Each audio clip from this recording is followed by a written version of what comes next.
parlons du cœur du Fils. Le cœur du Fils. Et hier, nous avons expliqué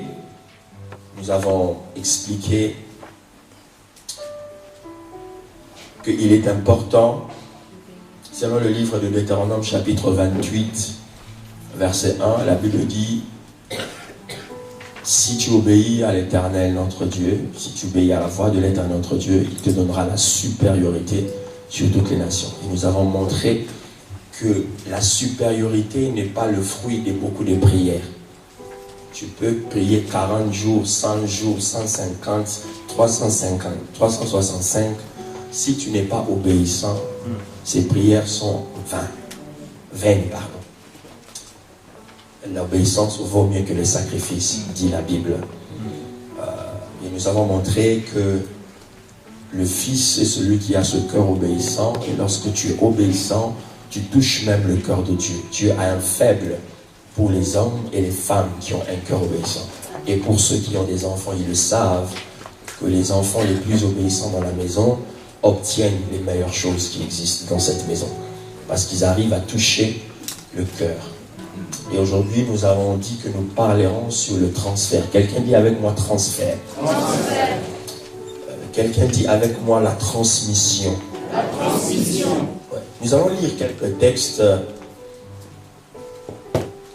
Je vous informe aussi que j'ai un nez qui coule parce que je suis allergique à pollen. Donc, ne soyez pas dérangés si vous voyez de temps en temps utiliser le Kleenex pour parce que je n'ai pas besoin de déranger votre sensibilité. Je sais que vous êtes très bien éduqués, civilisés. Alors, permettez-moi de temps en temps de ne pas être désagréable. Et lorsque vous verrez mon nez couler, vous dites « Oh !» Amen. Amen. Nous lirons le livre de 2 Timothée. Nous lirons quelques textes.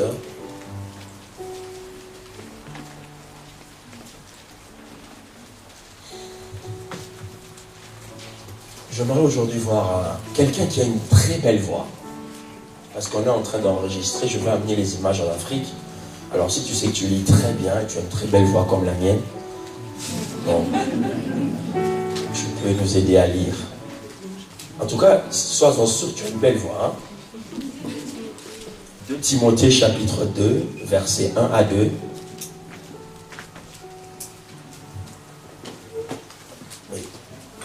Timothée, chapitre 2, versets 1 à 2. Attends, je peux passer, donner le micro, parce qu'elle va lire 2 fois. Non, le micro, ça ira, le micro. Et vous allez aussi prendre Nombre, chapitre 11, versets 16 à 17, et aussi Genèse, chapitre 26, versets 1 à 6, et versets 12 à 22. Donc 2 Timothée, chapitre 2, versets 1 à 2, Nombre, chapitre 11, versets 16 à 17, Genèse, chapitre 26, versets 1 à 6 et versets 12 à 22. Que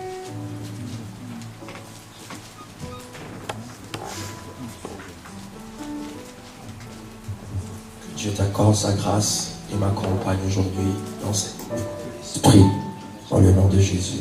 Amen. La parole de Dieu nous dit, dans 2 Timothée 2, combat. Toi donc, mon enfant, puise tes forces dans la grâce qui nous est accordée dans l'union avec Jésus-Christ. Et l'enseignement que tu as reçu de moi et que de nombreux témoins ont confirmé, transmets-le à des personnes dignes de confiance. Quoi? L'enseignement, répète. L'enseignement que tu as reçu de moi.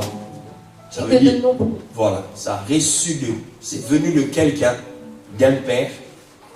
Tu as reçu de moi, transmets-le. Donc on voit une double transmission.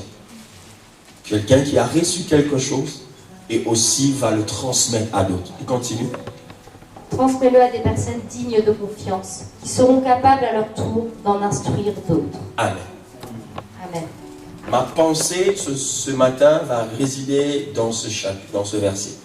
Ce que tu as, ma version dit, ce que tu as reçu de moi, transmets-le à des personnes capables. Et cette version-là est encore intéressante parce que dit transmets-le à des personnes dignes de confiance. Je disais hier à l'apôtre, on ne donne pas son héritage à la personne que tu aimes. Non. On donne l'héritage à la personne qui vous aime. Parce que la personne que tu aimes, tu n'es pas sûr que lui, il t'aime. C'est compliqué ça. Et comme tu n'es pas sûr, ça veut dire qu'il peut dilapider ton héritage. Mais la personne qui t'aime et tu es sûr, non seulement il va garder ton héritage, mais il va le transmettre. Continue. Nombre 11, chapitre 16 et 17. Oui. Les 70 responsables du peuple adjoints à Moïse. L'Éternel répondit à Moïse, rassemble-moi 70 hommes choisis parmi les responsables d'Israël, des hommes que tu sais être des responsables et des chefs du peuple, et emmène-les devant la tente de la rencontre, qui se tiennent là avec toi. Alors je descendrai m'entretenir là avec toi, je prendrai de l'esprit qui est sur toi, et je leur donnerai, pour qu'ils portent avec toi la charge de ce peuple, de sorte que tu n'auras plus à la porter seul. Amen. Voici encore un exemple de transmission où Dieu veut que Moïse, avec son équipe, dirige le peuple. Mais Dieu a dit, je veux choisir les hommes, je mettrai à côté de toi. Mais ces hommes n'auront pas leur philosophie à eux. Ils n'auront pas leur idéologie à eux. Ils ne vont pas faire les choses comme ils pensent le faire. Je vais prendre de l'esprit qui est sur toi. Dieu n'a pas dit je prendrai mon esprit et je leur donnerai. Dieu a dit je prendrai l'esprit, l'onction, la grâce, la personnalité, la philosophie, l'idéologie, la pensée qui est en toi, le Père, et je le transmettrai au Fils. Amen. Genèse chapitre 26, versets 1 à 6 et versets 12 à 22.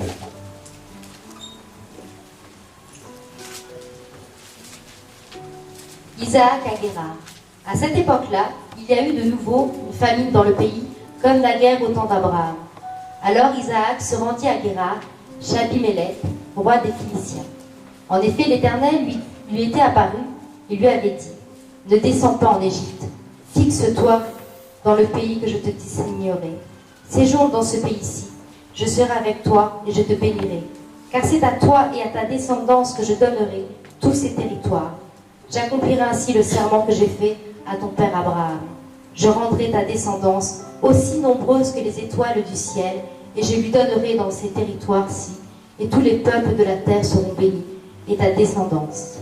Je le ferai parce que Abraham m'a obéi, et qu'il a observé mes prescriptions, mes commandements, mes préceptes et mes lois. C'est pourquoi Isaac restera à Guérar. Amen. Ce texte est le texte que j'ai reçu hier soir. Merci. C'est le texte que j'ai reçu hier soir pendant que je dormais et mon esprit était en prière, bien que mon corps étant fatigué. Mon esprit était en prière et le Saint-Esprit était encore en train de m'enseigner et me faire plonger dans cette famille, dans cette grande famille biblique, la famille qui a vraiment commencé l'histoire avec Dieu, avec le père de la foi, Abraham, qui fut le premier apôtre, j'ai dit selon ma compréhension, parce que c'est lui qui fut porteur de l'apostolat d'Israël dans d'autres nations.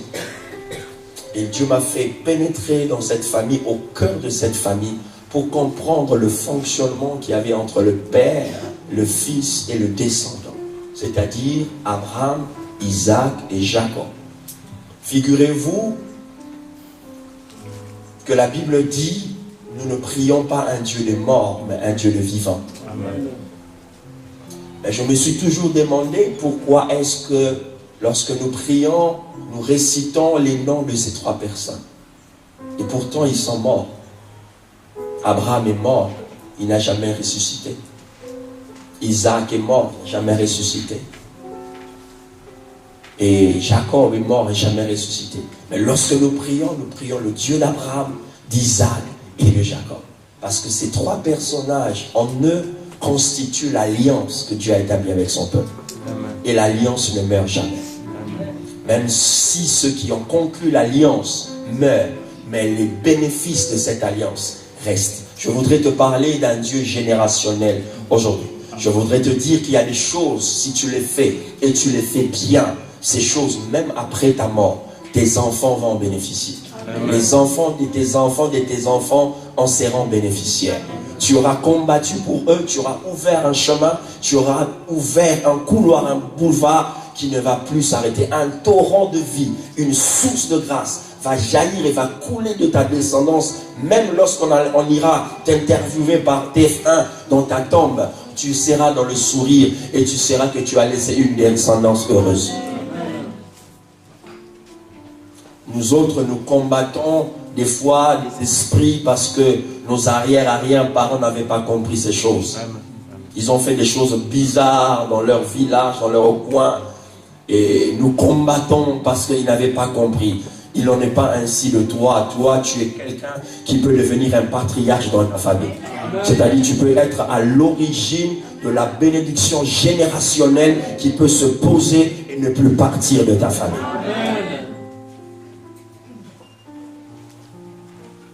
Paul parle à Timothée. Paul, c'est un apôtre extraordinaire parce que ce monsieur a combattu l'Église, a persécuté l'Église, mais lorsqu'il a reçu la révélation du Christ, il a été transformé, il a été libéré. Et pendant que les gens voyaient en Paul, en Saül, pardon, le meurtrier, Dieu voyait qu'en Saül, il y avait un Paul. Et lorsque Dieu voit en toi, en toi quelque chose d'autre, il n'en voit pas seulement cette personnalité, il voit les choses qui découleront de cette personnalité. Lorsque Dieu voyait en Saül Paul, il voyait les 3/4 du Nouveau Testament. Tu n'as pas compris que Paul a écrit le 3/4 du Nouveau Testament. Pendant qu'on est en train... C'est pourquoi moi j'aime dire aux gens, moi je n'ai pas peur des gens qui vont en boîte et des nuits, qui se saoulent la gueule. Si je vois en toi que tu seras un Paul, tu peux aller où tu veux. Il y aura un temps où le Saint-Esprit va t'attraper. Là où tu es, je m'en fous que tu te saoules la gueule, je m'en fous que tu as te trémousser la hanche, danser le zumba, la samba, la salsa. Ce n'est pas un problème. Mais je sais qu'au temps marqué par Dieu, le Saint-Esprit te tiendra la nuque et tu ne pourras plus jamais.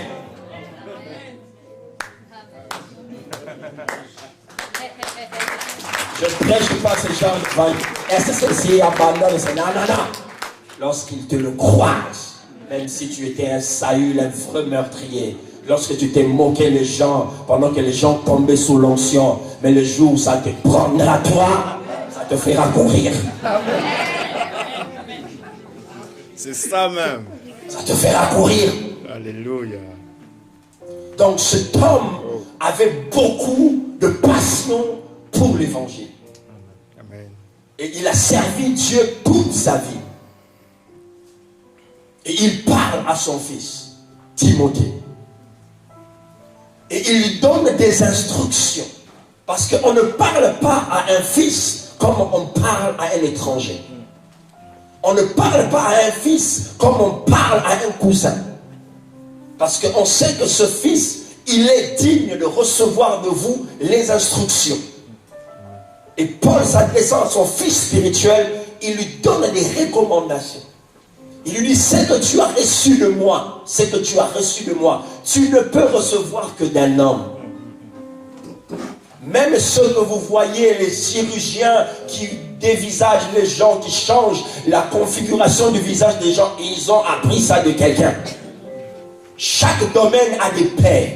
Lorsque vous allez aux États-Unis, c'est un pays qui m'intéresse, il y a ce qu'on appelle les forefathers, c'est-à-dire les pères fondateurs des États-Unis. Ils étaient au moins 5. Il y avait Jefferson, il y avait Washington, il y avait les autres. Mais ces hommes, ils étaient à 5. Vous voyez l'immensité de ce pays. Mais il y avait 5 personnes qui se sont assis autour d'une table et ils ont réfléchi comment est-ce que nous pouvons fédérer toutes ces choses. Et si les États-Unis, et c'est qu'il est aujourd'hui, première grande puissance mondiale, même si la Chine n'a pris beaucoup de place, mais elle reste le pays qui influence la plupart des choses.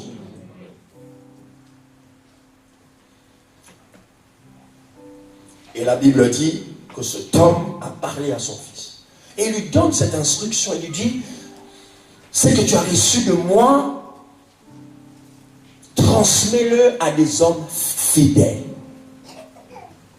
La fidélité est une denrée rare dans les relations humaines aujourd'hui, quelle que soit la forme de la relation.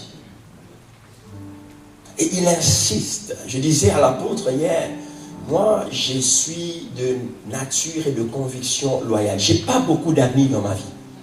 Je connais beaucoup de gens, mais je n'ai pas beaucoup d'amis. Parce que pour moi, l'amitié, c'est la noblesse. Et quand je te dis que tu es mon ami, je t'ai donné mon cœur.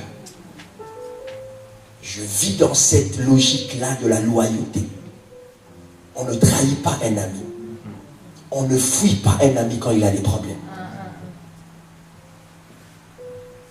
On ne le fuit pas. Quel que soit le problème qu'il traverse, on est là. On accepte de passer la vallée de l'ombre de la mort avec lui. On traverse la vallée de Baca avec lui. Tout ce qu'on lui jette sur la figure tombe aussi sur vous. Il perd des choses, vous en perdez aussi. C'est ça la vraie amitié.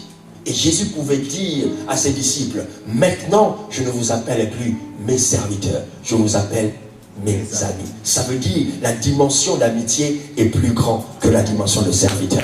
Je ne veux pas que Dieu m'appelle son serviteur, parce qu'un serviteur, le rapport s'arrête au niveau d'un contrat, et dans un contrat il y a un salaire. Je ne veux pas que Dieu me traite comme un serviteur, je veux que Dieu me traite comme un fils qui le sert. Comme un ami dans sa maison.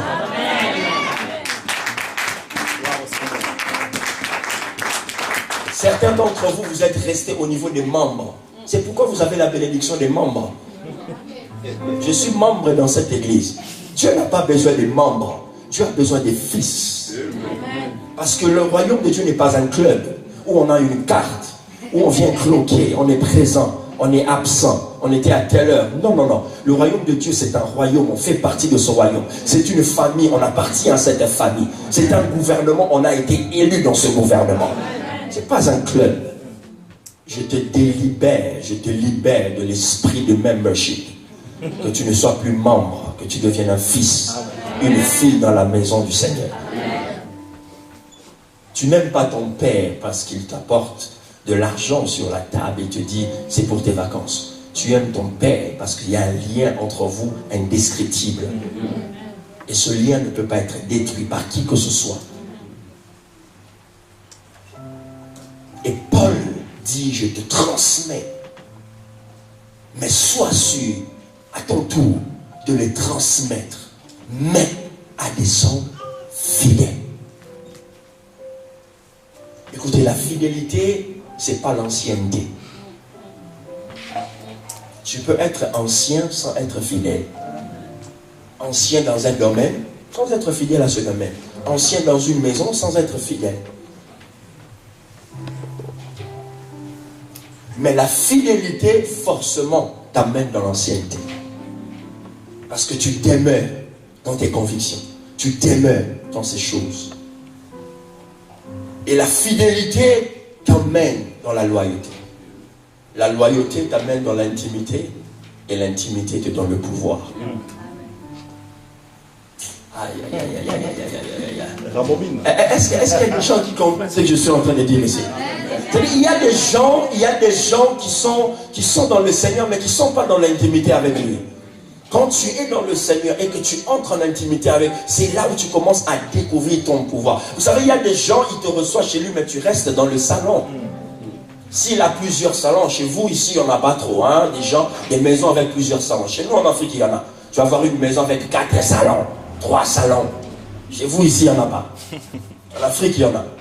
Le gars, il te reçoit dans le hall de sa maison. Ça veut dire, il te dit, toi-même, tu comprends où il te considère. Mais il y a des gens, il te fait entrer jusque dans sa cuisine.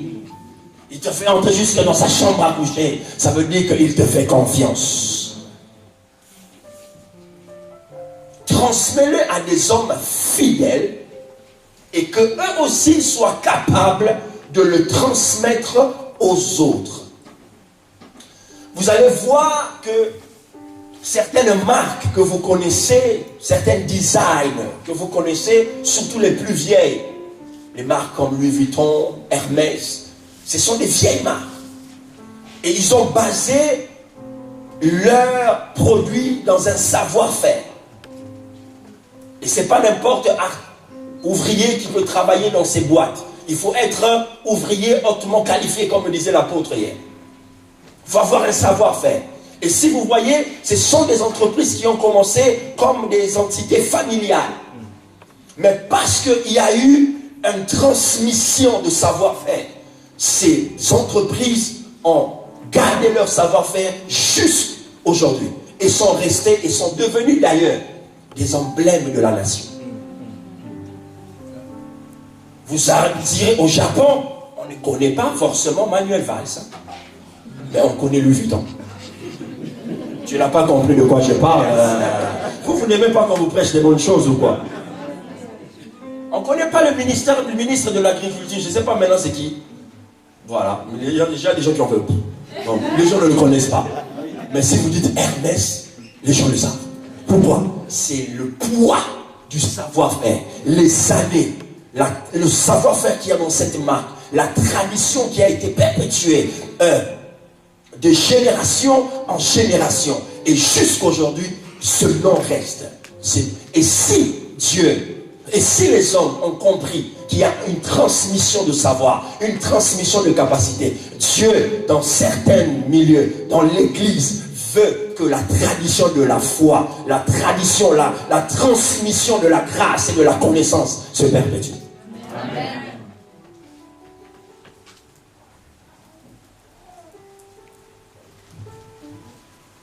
Certaines grandes familles ont compris ça, ils ont même des emblèmes, ils ont des armoiries. Il y a des traditions qui se passent d'une génération à une autre. Et ça permet à ce que cette tradition-là qui a été bâtie puisse être transmise. La première des choses pour recevoir la grâce de Dieu, de son Père spirituel, c'est justement cette fidélité et cette loyauté. La deuxième chose que Dieu tient compte, c'est la capacité justement de transmettre. Et nous avons vu dans le livre de Nombre où Dieu veut utiliser Moïse et la joie des gens autour de lui pour que Moïse soit en charge de son peuple. Dieu lui dit, je mettrai des gens autour de toi et je prendrai l'esprit qui est sur toi. En fait, en réalité, lorsque je disais à l'apôtre hier, moi quand j'entre dans une église, je vois forcément la personnalité du pasteur. Donc lorsque je vois la musique, je vois les gens comment ils chantent, je vois le pasteur, votre apôtre. Parce qu'on transmet sa personnalité. En réalité, lorsque Dieu veut vous bénir, il ne vous donne pas une église, il vous donne un homme. Qu'est-ce qu'il est en train de raconter? Je vous le dis avec la voix de Dieu. Si Dieu veut vous bénir, il vous donne un homme. Chaque fois que le diable veut détruire ta vie, il mettra un homme sur ton chemin. Et chaque fois que Dieu voudra te bénir, il mettra un homme sur ton chemin. Les seules personnes que nous ne pouvons plus choisir, que nous ne pouvons pas choisir, c'est les gens avec qui nous sommes nés dans la même famille, nos frères et nos sœurs. On ne peut pas les choisir. Qu'ils soient bien ou mauvais, on est obligé de faire avec. Mais les amis, nous avons le droit de les choisir. Notre pasteur, nous avons le droit de les choisir. Et lorsqu'on trouve en lui des valeurs, on trouve en lui la grâce, on trouve en lui l'onction, on dit, je fais de toi mon Père spirituel. Ton Dieu sera mon Dieu. Comme disait cette jeune fille à cette femme qui avait tout perdu. My God. Regarde, cette jeune fille est en train de parler à cette femme. Elle dit, ton Dieu sera mon Dieu. Mais quel était l'état de Naomi? Pendant que cette fille était en train de parler à Naomi, Naomi était, comme on dit en anglais, she was a broken woman. Elle était fauchée jusqu'aux orteils. Elle n'avait plus de vernis, elle n'avait plus de tirés, je ne sais pas, des tire-cils, des glosses, tout. Elle avait tout perdu. Elle se changeait plus comme toutes les femmes. Elle était fade, elle était rien. Mais cette jeune fille la regarde et dit, ton Dieu sera mon Dieu. Parce qu'elle pouvait lire dans le cœur de Naomi que c'est pas le matériel qui fait une femme ou un homme, mais c'est les valeurs intrinsèques qui sont dans ça. J'ai l'habitude de dire aux gens, ce n'est pas ce que je porte qui me donne la valeur. C'est moi qui donne ce que je porte de la valeur. Ce n'est pas la voiture que je conduis qui me donne de la valeur, mais c'est moi qui donne de la valeur.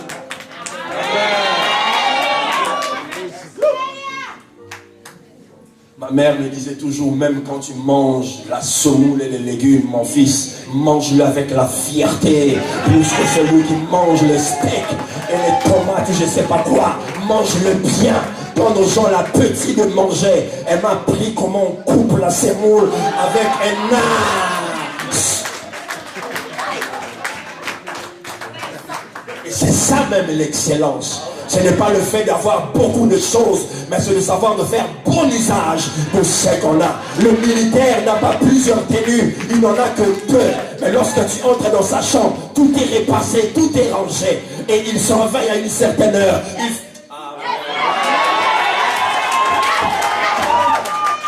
Il est tout cassé, je me sens. C'est ce que tu fais avec ce que Dieu t'a donné.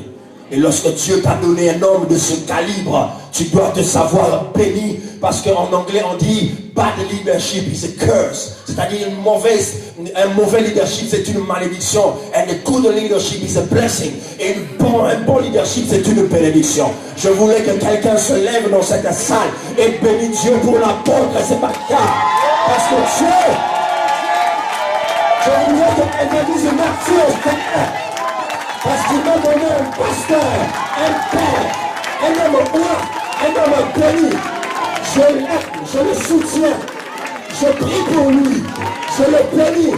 Je veux qu'il ait la plus belle maison, je veux qu'il ait la plus belle voiture. Je veux que le Seigneur le comble de toute une bénédiction. Alors je voudrais que quelqu'un célèbre Dieu pour cet homme qui a consacré sa vie.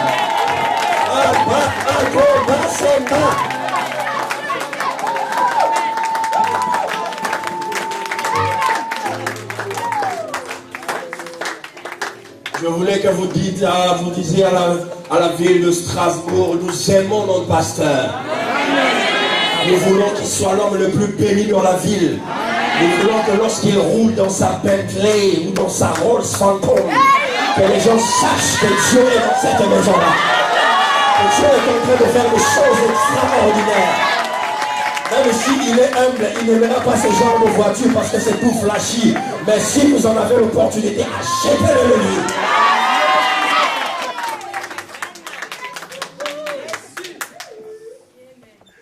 Et il le mérite.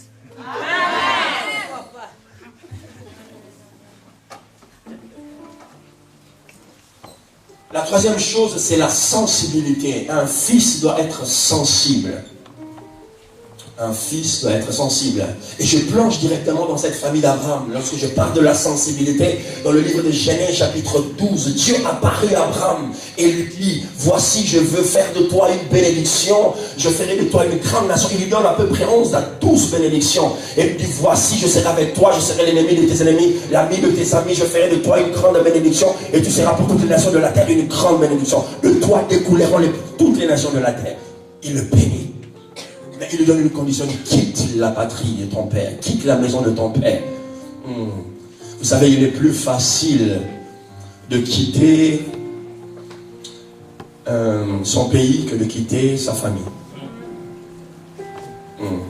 Par la famille, je parle de la culture.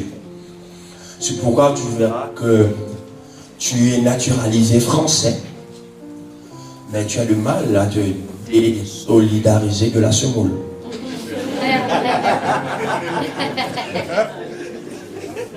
Parce que c'est dans ton sang. Mais le passeport congolais, tu l'as jeté, tu ne l'aimes plus d'ailleurs. Quelqu'un m'a compris, il peut dire amen, n'est-ce pas? Mais il y a des choses, tu n'arrives pas. Il est plus difficile à une personne de quitter son pays que de quitter sa culture et sa patrie. C'est pourquoi Dieu lui dit, quitte d'abord ta patrie, la maison de ton père, te solidarise-toi de tout ce qui te retient je veux te donner une nouvelle ligne de conduite. Et Dieu sort Abraham. Et il fait la promesse, et il dit, de toi sortira un fils, je te donnerai un fils. Et dans le chapitre 18 de Genèse, vous pourrez lire à la maison, un beau jour, Abraham est là, pendant qu'il a les promesses de Dieu, comme tu en as. Un jour, il est devant sa tente, et il est en train d'attendre, de regarder les passants. Il voit 3 personnes qui sont en train de passer. Et Abraham, quelque chose bouge dans son esprit, dans son âme. Il ouvre ses portes et il leur donne son hospitalité. Il sentait que tous les jours, il voyait des gens, mais que ces gens n'étaient pas des gens ordinaires. Je voudrais te dire que tu dois être sensible lorsque Dieu te visite. Si tu n'as pas de la sensibilité spirituelle, tu ne comprendras pas certaines choses de Dieu. Parce que Dieu est incompréhensible. Dieu, on ne le comprend pas. Dieu, on le croit. Dieu n'a pas besoin d'être compris parce qu'il est incompréhensible. Dieu a besoin qu'on croie en lui. La seule chose qu'il demande à l'homme, c'est d'avoir la foi. Même lorsque tu ne comprends pas, crois et accepte ce qu'il te dit. Abraham était là, il était sensible. Et il a vu 3 personnes marcher. Il a dit, je sens que ces gens, c'est comme si il y a une chose qui est en moi et qui est en eux aussi. Je ne sais pas, mais je vais les inviter quand même. Il avait la sensibilité. Et dès qu'il a fait ça, ces gens-là sont venus. Il leur a offert l'hospitalité. Et bizarrement, contrairement à ses habitudes, Abraham, c'est un boss, c'est un patron, c'est un patriarche. Il ne fait jamais de la cuisine. Mais ce jour-là, il dit à tout son staff, ne touchez rien, je m'en occupe. Parce qu'il savait que quelque chose allait se passer. Il sentait une atmosphère. Il y a des jours où vous sentez une atmosphère de gloire. Comme ce dimanche matin, vous sentez quelque chose, comme si quelque chose va quitter le ciel. Mais je suis venu vous dire, rien ne quitte le ciel si rien n'a quitté la terre. La chose sur le ciel est en train de chercher à venir. Elle est en mouvement, elle est en ébullition, elle est en mode de départ. Mais les anges le retiennent et attendent que lorsque le go viendra de la terre, le go viendra aussi du ciel. Tu ne comprends pas de quoi je parle. Tu ne comprends pas de quoi. Je suis en train de dire à quelqu'un simplement qu'il y a un miracle pour toi. Pendant que tu dormais, Dieu, le Père, le Saint-Esprit, les anges se sont mis en conseil de sécurité économique, sociale pour toi. Ils ont siégé et ils ont déclaré que ce dimanche sera un dimanche de miracle pour toi. Mais ils attendent parce qu'ils sont venus. Ils ont dit, Serge Nala, prends l'avion, prends le train, va à Strasbourg. Dis à mon fils qui est là-bas, si quelque chose ne quitte pas la terre, il n'aura pas cette bénédiction. Nous sommes prêts de le bénir. Nous sommes prêts de lui donner. Mais s'il n'obéit pas à la voix de l'Éternel, notre Dieu, la chose ne lui sera pas attendue. Alors j'ai pris mon sac, j'ai pris mon train, je fais tout ce périple avec le risque d'être crash. Mais comme il protège ses envoyés, il garde ses envoyés. Amen. M'emmener jusqu'à Strasbourg. Laisse-moi te dire que quand j'étais né, je voyais Strasbourg dans les livres, je voyais Strasbourg dans les films. Ma mère n'a jamais mis les pieds à Strasbourg. Lorsque j'étais né dans mon petit coin, je ne connaissais pas. Mais Dieu voyait cette scène, il voyait ce dimanche. Il avait conçu dans sa pensée. Il savait qu'en ce dimanche, quelque chose. Excusez-moi.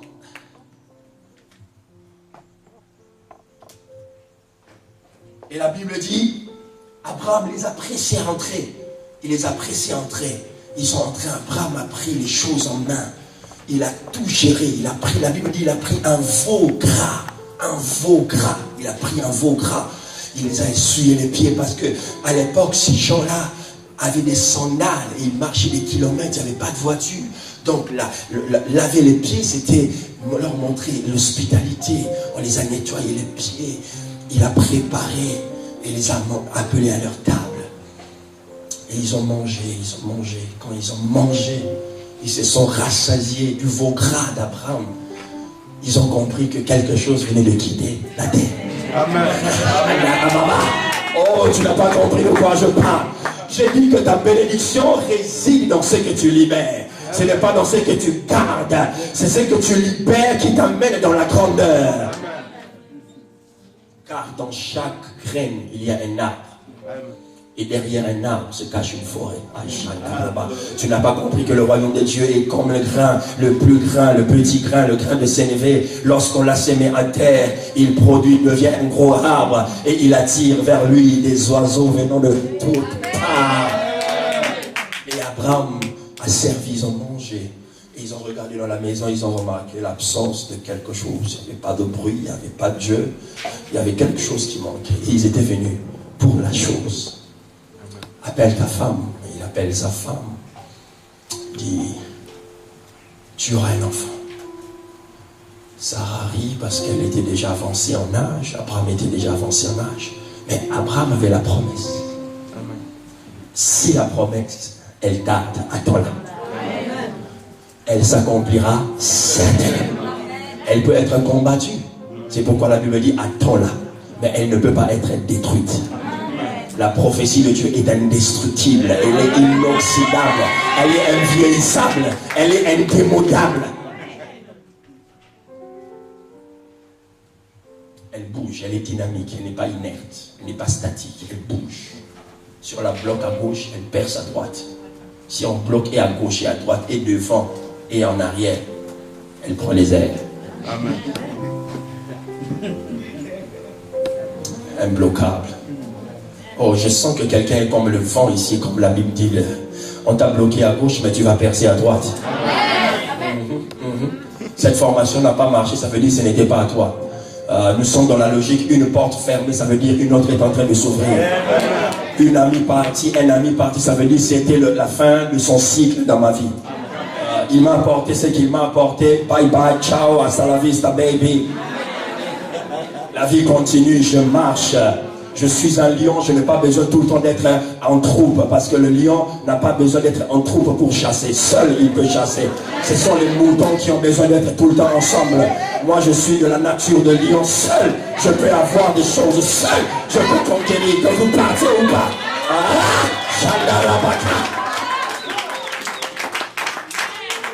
Vaut mieux être dans une troupe où il y a beaucoup de moutons avec un lion devant, que d'avoir une troupe avec plusieurs lions et un mouton devant. Aïe, tu n'as pas compris.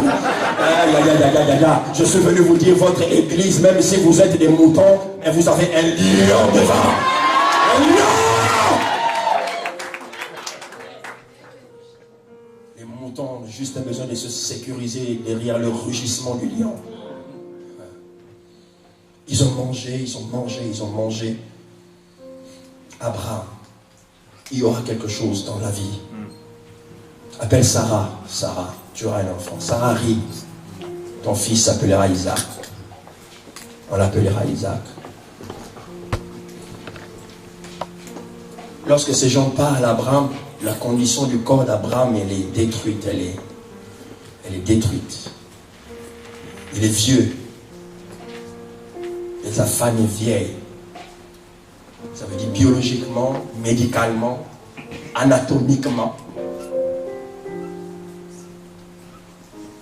Pas moyen. Lorsque Dieu vous parle, il ne regarde pas vos conditions. C'est pourquoi un homme de foi, un homme puissant de foi, lorsqu'il vous parle des choses, il ne vous dit pas des choses qui sont présentes. Il regarde votre futur. Quelqu'un me dit Amen bien. C'est pas important la saison dans laquelle tu es. Le plus important, c'est ce qui va venir après. Ah, vraiment, vous n'avez pas pitié de moi. Je n'ai pas besoin d'avoir pitié de toi. Dieu n'agit pas par pitié. Dieu agit par la foi. Les pleurs ne font pas bouger Dieu. C'est la foi qui fait bouger Dieu. Je n'ai jamais vu dans la Bible Jésus dire vraiment, j'ai vraiment pitié de lui. Hein. Je n'ai vu quand même un miracle. La Bible dit, femme, ta foi t'a sauvé. Pas ta pitié t'a guéri, non. Ta foi t'a sauvé. Même dans les moments les plus sombres, il faut garder la foi. Amen. Et la Bible dit, ils ont proclamé ces choses. Et avant de partir, en partant, Abraham regarde bien. Ils étaient venus à 3. Mais en partant, il n'y avait que 2. Ils étaient entrés à 3. Mais en sortant de la maison d'Abraham, lisez Genèse chapitre 18. En sortant, il n'y avait que 2. Où était parti l'autre? C'est dissimulé dans l'atmosphère de la maison d'Abraham. pour s'assurer que la prophétie qui vient d'être libérée, je vais être l'homme pour amener cette prophétie jusqu'à la fin. Je dois rester comme un ange protecteur d'Isaac, qui n'est pas un fils ordinaire, c'est le fils de la promesse. Amen. Isaac, c'est tout un programme qui n'est pas compatible à d'autres programmes. Aïe, aïe, aïe, aïe, aïe, aïe, aïe, aïe. Si j'avais la licence pour parler au nom de Mac, de Apple, je vous dirais, lorsque vous entrez dans une Fnac et vous voulez acheter un Mac, vous allez voir que tous les ordinateurs sont ensemble. Mais le Mac de Apple est toujours à part. Vous comprenez pas de quoi je parle? Les Samsung, les Toshiba, ils sont ensemble. Mais le Mac est un produit à part. À cause de l'excellence qui est dans ce produit. À cause de l'incompatibilité que son créateur a voulu que ça soit par rapport à d'autres programmes. Je suis venu te dire que tu es un programme. C'est pourquoi tu ne peux pas te lier à n'importe qui. On ne peut pas te mettre ensemble avec les autres. Tu es comme un Isaac. Et il faut qu'il y ait un ange. Tu es un fils de la promesse. Et Isaac va naître dans cette atmosphère, dans cet environnement, dans la maison d'Abraham. Et dans le livre de Genèse, chapitre 26 que nous avons lu, la Bible dit que Isaac, dans le verset 1, la famine était là, dans cette nation-là. Et la Bible dit que Isaac était dans cet environnement-là. Le chapitre 26 montre qu'il y avait une famine dans la région et Isaac n'a pas regardé cette famine. Verset 2, la Bible dit, l'Éternel apparut à Isaac et lui dit, ne descends pas en Égypte, demeure dans ce pays de Guérar. Demeure dans ce pays. Il y a des moments où dans l'église, nous avons des problèmes. Parce que partout où il y a des hommes, il y a des problèmes. D'ailleurs, j'aimerais te donner la nouvelle. Si tu cherches une église parfaite, il y en a. Ouais, il y en a. Des églises parfaites, il n'y a pas de problème.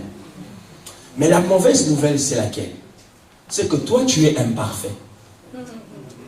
Et chaque fois que tu entreras dans une église parfaite, cette église deviendra imparfaite à cause de ton imperfection. Donc, mathématiquement parlant, nous remettons à cause la thèse qui a été posée avant. Il n'y a pas d'église parfaite. Est-ce que ce n'est pas une logique spirituelle? Quelle que soit l'onction, la grâce, la puissance, là où il y a des hommes, nous avons toujours des défis, des conflits, des situations difficiles à gérer. Mais est-ce pour autant une raison pour toi de partir de l'église? Parce que je n'ai pas supporté son regard. J'aime pas qu'on me regarde de cette façon-là. C'est l'immaturité. Les enfantillages. Il nous raconte l'histoire d'un homme et une femme qui sont partis à l'église. Et à la fin du culte, la femme demande à son mari, est-ce que tu as vu la sœur qui avait porté le chapeau rouge? Je m'assure qu'il n'y a personne qui a porté un chapeau rouge. Non, je ne l'ai pas vu. Est-ce que tu as vu tel monsieur qui était en cravate verte? Non. Tu n'as pas vu l'enfant de tel? La femme s'énerve et dit, ma chérie, finalement, toi, tu vois rien. Mais le monsieur lui dit, oui, mais c'est forcément, je ne peux pas voir les autres pendant que je suis dans l'adoration.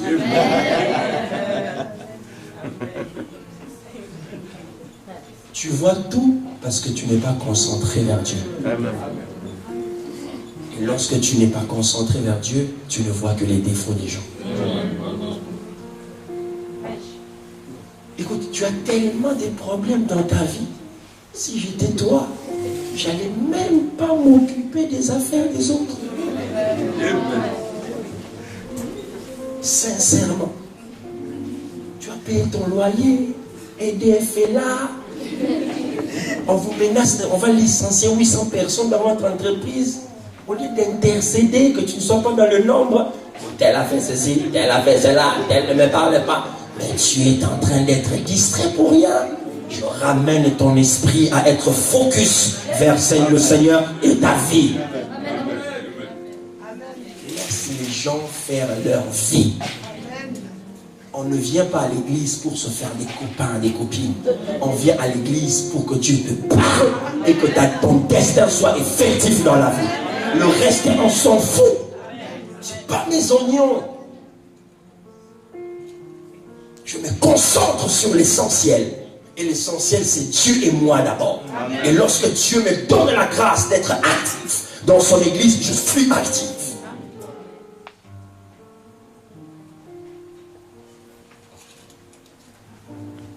Isaac, Dieu lui dit, demeure. Il y a des bénédictions que tu ne pourras avoir en tant que fils que si tu demeures. Demeurer veut dire avoir domicile quelque part. Ton adresse. Les anges de Dieu connaissent, s'ils veulent te servir, ils te serviront à cette adresse-là. Mais voilà que Isaac ne veut pas s'arrêter là. J'aimerais qu'on me relise, si possible, le verset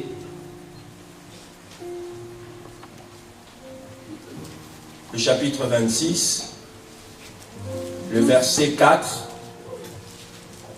5,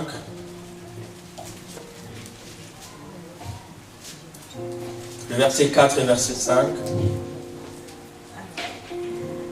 Je rendrai ta descendance aussi nombreuse que les étoiles du ciel, Ouais. et je te donnerai tous ces territoires-ci, et tous les peuples de la terre seront bénis en ta descendance. Amen. Je le ferai parce qu'Abraham m'a obéi, et qu'il a observé mes prescriptions, mes commandements, mes préceptes et mes lois. C'est pourquoi Isaac restera à Guérar. Vous avez compris? Amen. Je te bénirai à cause de l'obéissance d'Abraham, ton père. Et je ferai exactement ce que j'avais promis à Abraham. Je le ferai avec toi. Parce que tu es fidèle. C'est à toi que Abraham a transmis. De Timothée 2, chapitre 1, prend maintenant le sens. Il a reçu des connaissances auprès de Dieu, auprès de son père. Et Dieu, parce qu'il avait fait un serment à son père, et que le code de transmission a été respecté, il dit à Isaac, je te bénirai et demeure dans ce pays. Le verset 12, la Bible dit, le verset 12, je vais aller clôturer bientôt. L'installation à Beersheba. Isaac fit des semailles dans le pays et récolta cette année-là le centuple de ce qu'il avait semé. L'Éternel... Isaac fit des semailles, des semences, Isaac, dans ce pays-là, dans cet environnement-là. Et le verset 13, Isaac devint un personnage important. Son importance s'accrut encore et il devint même un homme très puissant. Relis. Isaac devint un personnage important. Oui. Son importance s'accrut encore et il devint même un homme très puissant. Dans d'autres versions, on dit Isaac devint riche. Dans votre version, on a dit quoi? Il devint riche. Oui. Il devint fortement riche. Et triple, non, 3 dimensions de la richesse. À cause de l'obéissance qu'il avait eue. Et à cause des semences qu'il avait sémées dans cet environnement-là où Dieu l'avait placé. Je voudrais te faire une différence entre un milieu et un environnement. Un lieu, et un environnement. Un lieu, c'est un endroit. C'est une situation géographique. Mais un environnement, c'est une atmosphère. C'est une atmosphère. Quand on parle d'environnement, on voit il y a quelque chose qui règne dans cet endroit-là. Vous savez, si je vous emmenais tout à l'heure, on nous ouvrait une boîte quelque part. En cette occasion, elle ne sera pas une boîte de nuit, elle sera une boîte de jour. Je t'emmène, on va avec l'apôtre, avec le bien-aimé, avec l'ancien trésor là-bas, avec l'équipe. Nous entrons, on nous met un bon rap de Jay-Z, les gens sont là. Vous allez voir même moi qui vous a prêché là. Je peux me retrouver à faire. Pas parce que j'aime la musique, là, mais à cause de l'atmosphère, de l'environnement qui règne. Même si on prend Jay-Z ou un voyou dehors, le plus racaille des racailles, on l'amène à l'église, vous allez voir que son attitude sera une attitude d'enfant de cœur. Parce que l'atmosphère est une atmosphère spirituelle. C'est pourquoi tu dois créer ton environnement. Tu dois créer ton atmosphère. L'église est l'environnement par excellence où Dieu t'a placé pour prospérer, pour recevoir la parole. Et lorsque ton Père spirituel parle, cet environnement s'ouvre sur toi. Et là, tu peux apporter ton cœur comme première sémence, ta vie comme sémence, ta famille comme sémence, tes biens comme sémence. Et tu verras que Dieu le fera prospérer. Amen.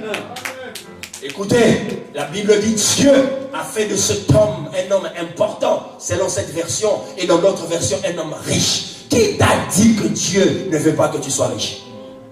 Ah, je vais le répéter encore. Qui t'a dit que chrétienté rime à la pauvreté? Ah, qui t'a dit que chrétienté veut rimer à rouler dans une voiture qui ressemble à rien? Dites-moi amen et bien. Amen. Cet homme devint riche. Je sais que les Français, vous avez un problème avec la richesse. Si on n'expose pas. Mais dans le royaume de Dieu, on expose. Dis-moi amen et bien. Amen. En France, il y a une ambiguïté. Lorsque tu as une belle voiture, automatiquement la police doit t'arrêter. Surtout si tu es un homme de couleur. Donc pour eux, tu ne peux pas voir ce genre de voiture. Ils doivent faire directement le lien. Donc tu es un drug dealer. Mais monsieur, qui vous a dit que pour avoir une belle voiture, il faut forcément vendre de la drogue? Chez nous autres British, ça n'existe pas. Sir, thank you. Thank you very much. Thank you for your cooperation. Ici, on te dit, monsieur vos papiers. Mais c'est moi qui ai le problème ou c'est la voiture? Mais demandez les papiers de la voiture.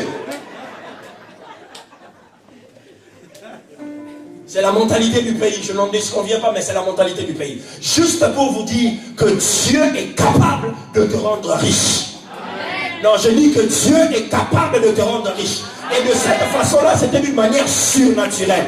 Je suis venu dire à quelqu'un, tu ne deviendras jamais riche avec ton salaire. Parce qu'il y a des gens que tu as vus dans votre entreprise. Ils sont là depuis 30 ans. Et tu crois qu'avec 1200 €, tu peux devenir riche. Il faut que Dieu secoue ta façon de voir les choses. Il faut que Dieu bouscule ta façon de voir les choses. Tu es là. Tu as vu ce papa qui est là, ce monsieur qui est là. Il te dit, oh, je suis là depuis 35 ans, Bon, le seul truc que je peux m'acheter, c'est un petit vélo quelque part. J'ai fait quelques vacances au Côte d'Azur, c'est tout, voilà. Et puis voilà. Et toi, tu es là, tu veux ton CDI. C'est bien un CDI. Mais je suis venu te dire, Dieu n'a pas besoin de ça pour te rendre riche. Si tu obéis à la parole de Dieu, si tu te connais, tu peux commencer par un CDI, mais n'arrête pas au niveau du CDI. Conçois, deviens entrepreneur, cherche à devenir ton propre boss, cherche à créer, cherche à inventer, cherche à te connecter avec des gens qui ont l'art de l'entrepreneuriat, qui ont le sens du business, qui peuvent te communiquer les choses. Si j'étais aux États-Unis, les jeunes millionnaires américains allaient dire, this is a man of God. Let me bless this man of God. Hallelujah. Cette sémence, cette connexion avec son Père a ouvert les vannes du ciel. Et plus rien ne pouvait arrêter cet homme. Dieu a besoin que dans cette église, des hommes puissants et influents sortent de cette église. Amen. Non, tu n'as pas dit un amen convaincant. J'ai dit Dieu veut. Vous savez, il y a des gens, ils croient tellement à rien. Ça veut dire tout ce que j'ai dit là.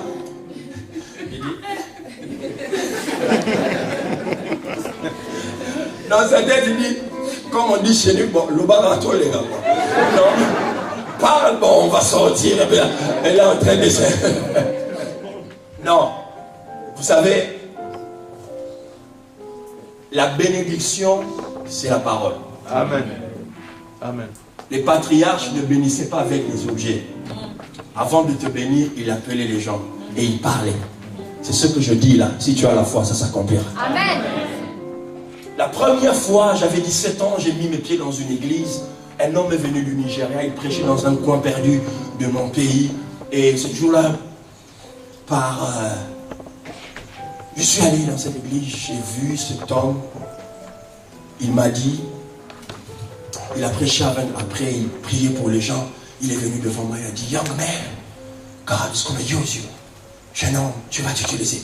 Et je suis tombé je ne sais pas ce qui m'est arrivé. Je suis tombé par terre. J'avais 17 ans.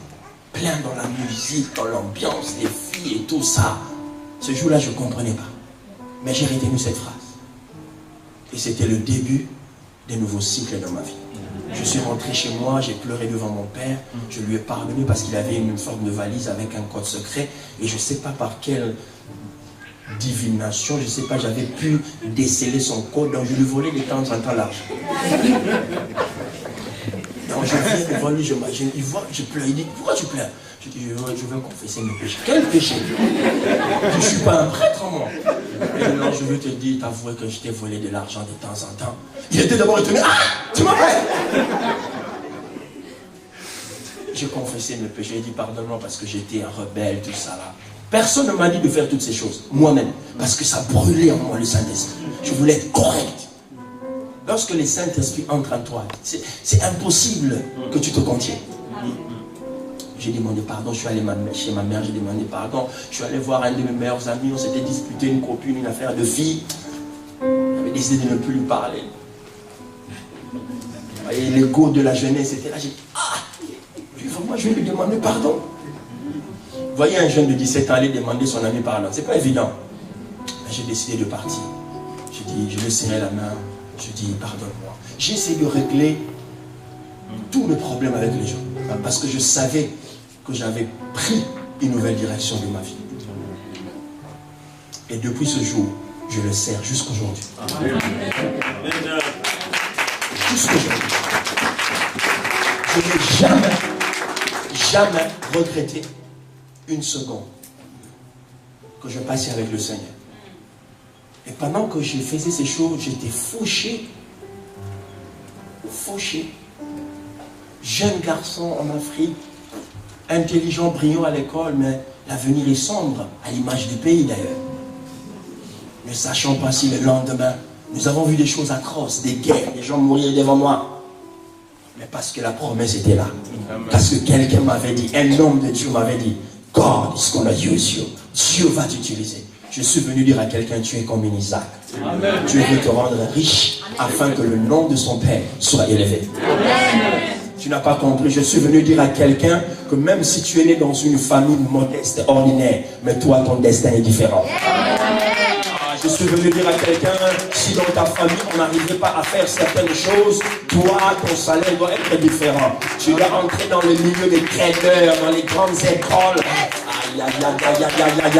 Laisse que mon onction descende maintenant. Je suis venu dire à quelqu'un que tes enfants ne doivent pas être comme tous les enfants. À cause de tes sémences, à cause de ton obéissance, il faut qu'il y ait un couloir qui s'ouvre dans ta vie. Si nous pouvons nous lever et donner une offrande d'acclamation au Seigneur. Remerciez-le, remerciez-le, remerciez-le, remerciez-le, remerciez-le, remerciez-le. Permettez à l'onction de Dieu de descendre.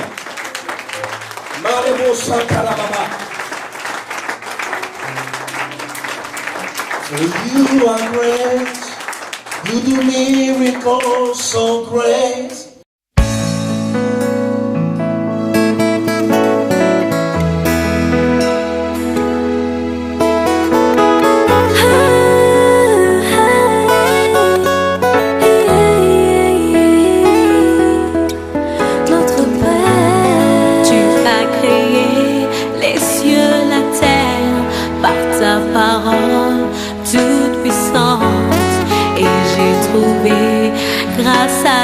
Dieu.